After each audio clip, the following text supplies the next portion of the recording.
जय हिंद। देखिए 15 जनवरी 2023 को नेपाल में येती एयरलाइन का विमान क्रैश कर गया। अब उस समय हमको कुछ ज्यादा बताने के लिए था नहीं, क्योंकि वो विमान क्यों क्रैश किया अब वो उसका कोई डिटेल था नहीं यहाँ पे। अभी उस विमान का क्या कारण था डिटेल से उसका पूरी रिपोर्ट आ गई है, जांच की रिपोर्ट आ गई है, और हम आपको इसमें बताते हैं कि कैसे एक पायलट की छोटी सी गलती पूरी जहाज को ले डूबा, उसमें बैठे 72 लोगों की जान चली गई यहाँ पर। तो पूरी रिपोर्ट आ गई है, उस पूरी रिपोर्ट में आपको समझाते हैं कि आखिर उस दिन क्या हुआ था येती एयरलाइन के साथ, और केवल लैंडिंग के 15 सेकंड पहले कैसे विमान दुर्घटनाग्रस्त हो गया।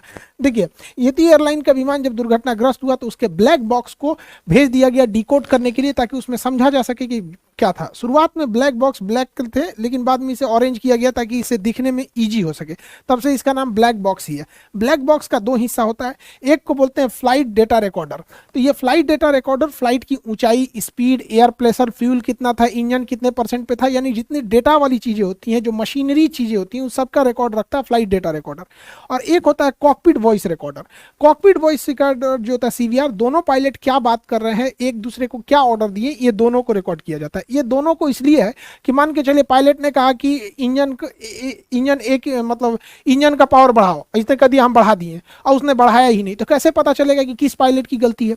तो यहां तो रिकॉर्ड हो जाएगा कि कैप्टन ने जूनियर से कहा कि पावर बढ़ाओ, और उसने बढ़ाया या नहीं बढ़ाया वो फ्लाइट डेटा रिकॉर्डर में पूरी रहेगी। तो मशीनरीज की जानकारी इसमें, और क्या बात कर रहा है इसकी, जब इन दोनों को मैच किया गया तब पता चला कि कितनी एक छोटी सी लापरवाही ने कैसे इसकी जान ले लिया।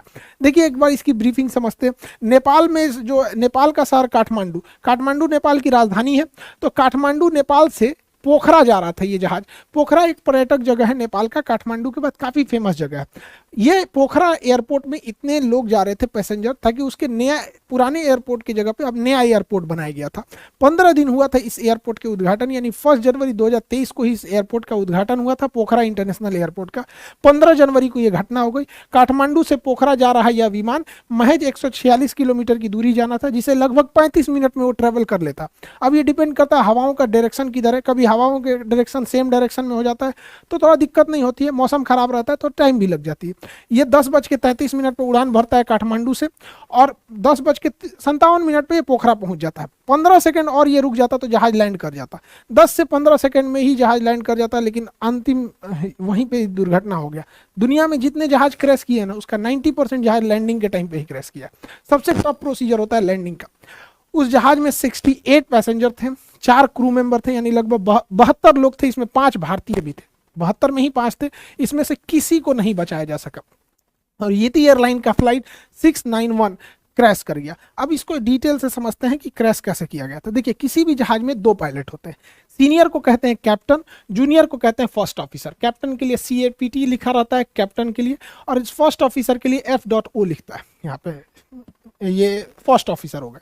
कैप्टन में 4 स्ट्रिप्स होते हैं हाथ पे, और फर्स्ट ऑफिसर के 3 होते हैं यहाँ पे। कंधे पे भी कैप्टन के 4 स्ट्रिप्स लगी होते हैं, और फर्स्ट ऑफिसर के 3 होते हैं। समझा गया कि नहीं आ गया? तो ये कैप्टन का फर्क होता है यहाँ पे। कैप्टन जो होता है वो लेफ्ट साइड में बैठता है, और फर्स्ट ऑफिसर राइट साइड में बैठता है जहाज में। यहाँ पे इस जहाज को उड़ा रहे थे कैप्टन कमल उड़ा रहे थे, और फर्स्ट ऑफिसर जो थी वो अंजू थी।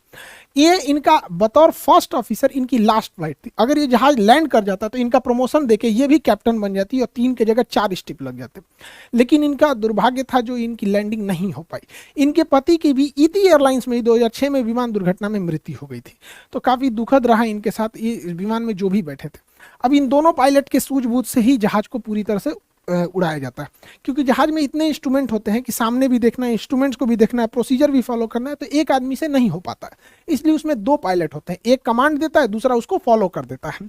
तो यही हो रहा था यहाँ पे। चेक प्रोसीजर बहुत जरूरी होता है, चेक लिस्ट फॉलो करना होता है। जब जहाज लैंडिंग के लिए आती है तो कैप्टन जो होता है वो सीधे लाइन अप कर लेता है, फर्स्ट ऑफिसर को वो अपना ऑर्डर करते रहता है कि इंजन पावर को घटाना है। तो यह इसका एक विमान में चेकलिस्ट प्रोसीजर है। जैसे गियर डाउन करना है, लैंडिंग गियर यानी चक्के को नीचे करना है, तो यहाँ लैंडिंग गियर का नोब होता है, उसको नीचे कर देते हैं, और तब जैसे चक्का नीचे हो जाएगा तो 3 लाइट जल जाएंगे, क्योंकि 2 चक्के पीछे होते हैं और एक नोज लैंडिंग गियर आगे होता है, तीनों लाइट जल जाएंगे। तो कैप्टन बोलेगा लैंडिंग गियर डाउन, तो फर्स्ट ऑफिसर क्या करेगा, लैंडिंग गियर को डाउन करेगा। जब जैसे डाउन हो जाएगा तो बोलेगा चेक, मतलब हमने कर दिया। तो लैंडिंग गियर डाउन, उसने लैंडिंग गियर डाउन, फिर बोलेगा चेक। ये रूल है, कोई भी काम जब हो जाए तो उसके बाद उन्हें बोलना है चेक। और जब एटीसी से बात करते हैं, एयर ट्रैफिक कंट्रोलर से, तो हाँ बोलना है तो हाँ नहीं बोलते हैं, रोजर बोलते हैं, या कॉपी। जैसे बोलना है कि राइट टर्न तो कहेगा रोजर, मतलब समझ गए कि राइट मुड़ना है, या कॉपी। तो ये कोड है, क्योंकि ना जहाज़ों में ना जो बात होती है रेडियो फ्रीक्वेंसी में काफ़ी हल्ला होता है उसमें, तो उस वजह से ना ऐसी भाषा का प्रयोग किया जाता है जो मैच ना करे आम बोलचाल की भाषा में। जैसे इमरजेंसी में मेडे मेडे मेडे, तो ये आम भाषा में ही नहीं है, कितना भी घड़घड़ाहट हो जाएगा ये आवाज़ अलग लगने लगेगी, इसलिए थोड़ी सी रेडियो की भाषा ऐसी रखी जाती है। रोजर मतलब हाँ ठीक है, कॉपी का मतलब भी ठीक है, नेगेटिव मतलब नहीं हमको नहीं पता। उसी तरह चेक मतलब हाँ जो तुमने बोला हमने कर दिया उसको। तो उसने बोला landing gear, altitude 500 feet, captain ने बोला कि इसके कम करो, जहाज की एल्टीट्यूड को, ऊंचाई को 500 फीट करो, तो उसने 500 फीट भर दिया, उसके बोल दिया चेक, मतलब हमने कर दिया। दूसरा इंजन पावर 25%, जब जहाज लैंड करती है तो आइडियल पे करके 25% की इंजन पावर पे उसे लैंड कराया जाता है, तो ज़्यादा थ्रस्ट की जरूरत नहीं है। तो इंजन जब 25% पे हो गया तो फर्स्ट ऑफिसर ने बोला चेक, मतलब हो गया।